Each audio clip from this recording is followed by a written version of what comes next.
Welcome back to the Maneater Digest. I'm Ava McCluer. Today we have a longer form episode and a video version because today we're going to be discussing a really exciting publication coming from the Move section.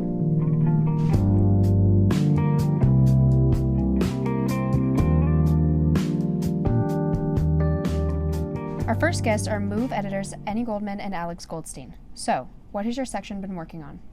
Yeah, so we have been working on something called Move Magazine. So that is our digital arts and culture magazine. It actually used to be an independent publication. And when Move was integrated into the Maneater, we kind of decided last year to bring back Move Magazine as kind of part of our section's work. So the Move section has produced a record-breaking amount of content this year. We produced more content first semester than we did all of the 2022-2023 academic year. And so we're really excited to be able to showcase all of that, or most of that, in our spring 2024 Move magazine. The theme is Home Away from Home. So every element of Columbia that makes it a home to all facets of our campus community, whether it be a townie, alums, out-of-state students, foreign exchange students. So we're really excited to be able to showcase the content we've created and how it fits within that theme. Yeah, so it'll be coming out March 15th. So it, again, is an online magazine. So we're really excited about our web capabilities and what it's going to look like. And yeah, we're excited because all of the content, like Alex said, is kind of revolving around that theme. And yeah, we're just excited for everyone to read it. How can readers expect this edition to be different from other editions of Move Mag? Yeah, I think one thing that sets it apart, of course, is the theme. Since the theme does change, again, we wanted to focus on what makes Columbia a home to some people, what makes it not a home, and just kind of evaluate Columbia from all different perspectives. I think it's going to differ a lot because we've taken a digital-first approach, so we're incorporating a lot of multimedia elements to go with our written stories so that we're showcasing the work of all of our staffers at the Maneater. And just to add on to that, we've done a lot of work with graphics and marketing and strategy to really hammer home that home theme. Our landing page is going to be like a little envelope with a stamp on it, and that'll be our logo. Our social media branding countdown thing, which most of everybody has probably seen by the time this comes out. You'll see a little envelope on there. So through graphics and really putting forward a digital-first approach, we're really hammering home that just the words behind the theme. We have stories in all different types of formats. So we have traditional like profiles, features, and reviews, but we're also featuring some letters. So like that kind of format is new for our publication. So you'll kind of see all different sorts of writing to kind of express this one theme. So yeah, we're really excited to incorporate like all the different stories that we've worked on throughout the year. Check out Move Magazine on March 15th on the Maneaters website. We're super excited for you guys all to check it out.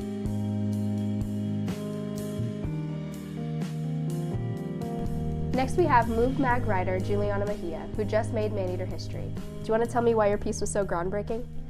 So it was a bilingual piece. It was actually originally not going to be. I just ended up doing the interview, and the people that I interviewed were, they much prefer speaking Spanish. They're only just, starting to learn English. So I'm like, hey, I grew up in a Colombian household, so I know Spanish very well. So I was able to do the interview in Spanish, and then when the editors of Move heard this, they're like, hey, why don't you just do a bilingual piece? And I've never really done anything like that before, but I decided I thought it'd be a fun project. So yeah, it's the first bilingual piece in Maneater history, which is exciting. It was supposed to be just a profile on this local restaurant, Venezuelan restaurant, that it technically has been around for a little over a year, but they only started fully renting the location, which is at the Aroma Coffee House across Hickman High School. They only started renting the location last April. So they're really new, fresh off the bat, still figuring out how, all of that works.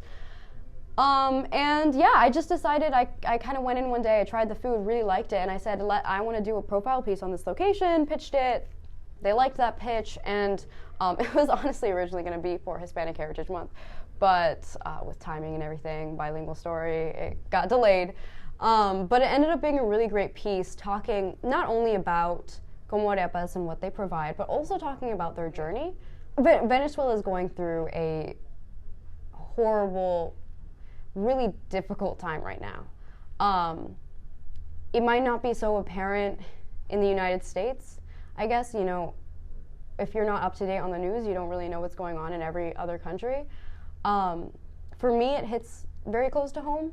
So my parents are from Colombia, and of course there are a lot of really, let's just say, interesting political conversations going on in my household, going on in the community that I'm in. And so I felt it was really important to also talk about the Venezuelan side and to talk about the fact that Venezuela is going through a hard time and people are having to leave that, escape from that. And that's what Yumivia and Jose have done. So did you feel any pressure when you were writing this story, having it be the first bilingual piece? 100%. My Spanish is genuinely not, I'm not, the way that I put it is, I'm fluent to Americans, to people that do not speak Spanish, I'm a fluent Spanish speaker. To people that do speak Spanish, I still have a lot to work on to become a fluent Spanish speaker. Mm-hmm. My family makes fun of me all the time because although I can speak Spanish, I understand everything, I'm not as fluent as my brother or obviously my parents or my relatives, so it's kind of a running joke that I'm the American of the family. So how do you think that your piece contributes to the overarching theme or message of Move Mag? Actually, this piece was not going to go in Move Mag. And then when I learned about it being, essentially the theme being on home away from home, as I was writing the piece, I kind of started to connect the dots. And I said, it felt like this piece is talking about just that, home away from home. Como Arepas, it is a location that they only just opened. It is a location that after only being here for 2 years, they wanted to bring Venezuelan food to Colombia, and they wanted to create a different atmosphere here. And I think having left Venezuela after everything that they've gone through, everything Venezuela as a country has gone through, I feel as if it's like they have done what a lot of immigrants have done, which is kind of restarting life without forgetting, who they really are. And that's, at its core, that's what home away from home is. Mm-hmm. It's restarting a home. It's, recreating this comfort that you get when you're at home, but sometimes unfortunately we can't be at home. Just like in college, we can't be at home. So I don't know, I feel like that's what makes this piece so perfect for the theme. Yeah. So after the publishing of the story, have you received any feedback from people that have read it regarding the bilingual side of the story? Actually, I did get an email from Jose and Yumivia, and they said that they really liked it and they really appreciated the story. It's not perfect. The Spanish isn't perfect. I'll be honest. I struggle a lot with accents, and I struggle a lot with grammar. So I'm still taking Spanish classes. I'm still trying to figure it out. But I kind of really like the fact that this story is one of hopefully many true representations of cultures. We oftentimes, I think, as journalists, kind of forget that the community that we are writing to deserves the access to those, to that same story.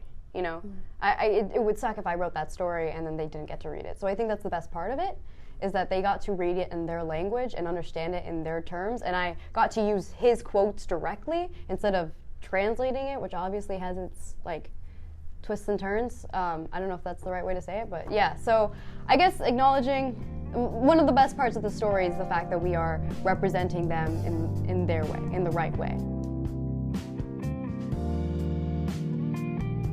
We're joined again by Juliana, but now with Move writer Bishop Lamb. We're doing a collaborative story for Move Mag about the unsheltered community in Colombia. I can only assume that this is a really difficult story for you guys to tackle together. So my biggest question for you guys is, how did you go about getting interviews in an ethical way? We obviously, especially when talking to unsheltered sources, we wanted to have like a means of contacting them through like an organization. We didn't necessarily like want to just go out and talk to the first like unsheltered person that we saw. But so we did end up like contacting an unsheltered source through an organization. But also meeting with the rest of our team to discuss like strategies, not necessarily strategies, but like ways to approach topics and like things to avoid. And also like when talking with those sources, like if there's anything that they didn't want to disclose or answer, then like obviously leaving that up to them. Yeah, So. we really had to talk to. Team collaboration was a really big one for that. You know, talking to D&I director, I believe, is Genevieve's position, Genevieve Smith, and, you know, talking to the editor-in-chief and, you know, Scow and Sophie and Scow, yeah. Super, super important part of figuring out how we were going to tackle, you know, those ethical. So in those interviews, was there anything particularly impactful for you? I think when talking to like we talked to two different organization directors, one for Como Mobile Aid and then one for Room at the Inn, and obviously both of them were like very nice, very sweet. One thing that stood out to me with Como Mobile Aid specifically, she was talking about how because Colombia has so many resources and is more populated compared to the rest of mid-Missouri, that's why there's a higher percentage of like unsheltered people coming here. And in her opinion, that should be a good thing. Like these people are wanting to get resources, which is like, I had never thought about it like that. And I feel like a lot of people don't. People just see like there's more unsheltered people here and not necessarily why. I thought that was really interesting. Oh yeah.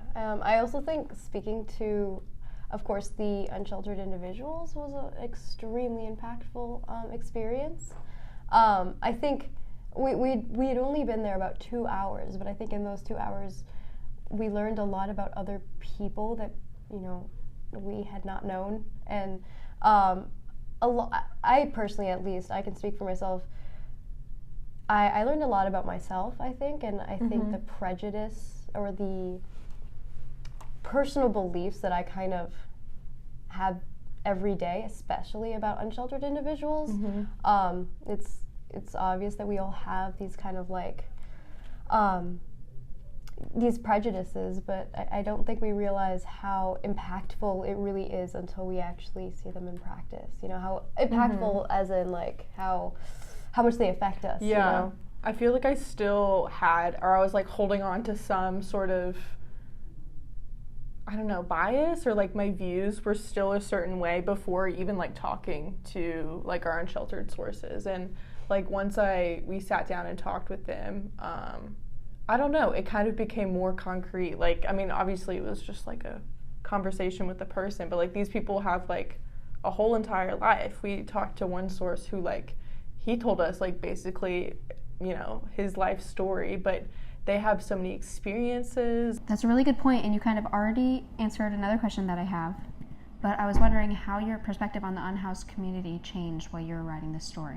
For me, I think there were 3 moments when we were in the homeless shelter that kind of made me realize, okay, like we are obviously coming into this with a bias. We're coming into this with a perspective. I think anyone who has not experienced being unhoused, I think it was told from a very young age, don't approach people who are unsheltered. Do not approach homeless individuals, as unsheltered individuals, because they might be dangerous, or they do drugs, or they drink all the time, and they're actually just addicts asking for money. We get pretty much fed this perspective, and not to say that it's entirely wrong, but it's also not the entire truth. And I think that's something that we saw.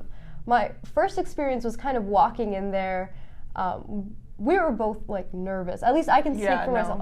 We were nervous. I was scared that they were no one was gonna be responsive. Yeah. They were gonna be angry, or I don't know. Walked in there, and there were obviously a lot of people. Just eating food. We had this one moment where this guy, we're just standing there waiting for the room at the inn director to direct us to give us another person, because we were asking him, people who he thinks that we should talk to.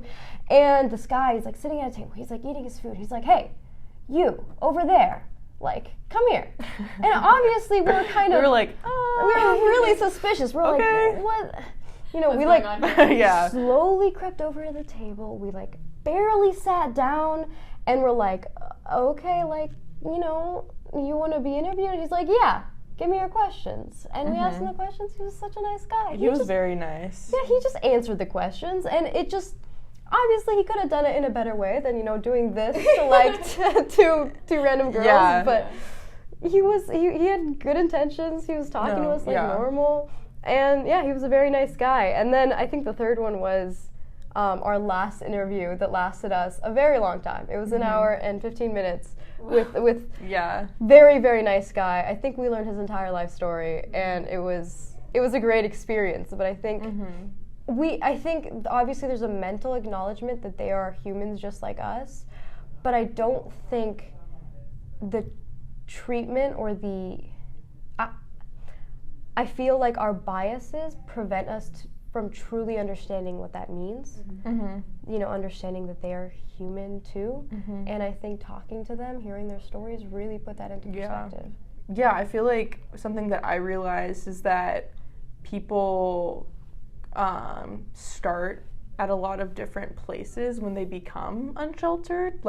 You could have your own home for a while, and then something happens. Anything could happen. And then you're unsheltered. So that kind of goes back to what you were saying, there is this one perspective that people usually think, mentally ill, addiction, I don't know, mean-spirited, whatever, that, that's what you think of when you think of unsheltered people. But that's not the case for everyone. And I will say that I feel there is a line to walk, just to be safe, especially as women. And we were cognizant of that going through with this story. But on the other hand, again, they were just people, and everyone that we talked to was nice. For some reason, I had it in my brain that I'm what if they're going to be why are you here? Leave, go away. Yeah. But everyone was very responsive and wanted to talk to us. They were all very helpful and did not make us feel we were burdening them at all. So the most important thing, in my opinion, that people should take away from this story is that we should never look at something and assume we know what it is. And that's especially when it comes to the unsheltered community, how it operates, what it is that they are looking for, what it is that unsheltered individuals strive for, what it is to be even an unsheltered individual is completely undefined. Yeah. It's not what people would say, And there's the typical perspective. There's different levels to it, Exactly. being unsheltered versus being homeless and sheltered. Having a home versus having a place to stay versus not having a place to stay. Yeah, there's a lot of misconceptions. Yeah. For example, one of our interviewees, one of the people that we talked to, he has an income. He has a job. However, he's trying to get a place for him and his friend. And that's why he is currently unsheltered, because he needs to save up to be able to afford it. And unfortunately, housing in Colombia is really like statistically high. So we see that, you know, a lot of people are like, oh, well then why don't they just get a job? You know, that's a very typical kind of notion that you see with unsheltered individuals. But that's, in this case, he has one. He just can't, he still just can't afford it. And so, I don't know, just really looking at things with an open perspective, with an open eye, and really trying to grasp a full understanding is really important. Make sure to check out the Move magazine on March 15th. Signing off for the Maneater Digest, I'm Ava McCluer.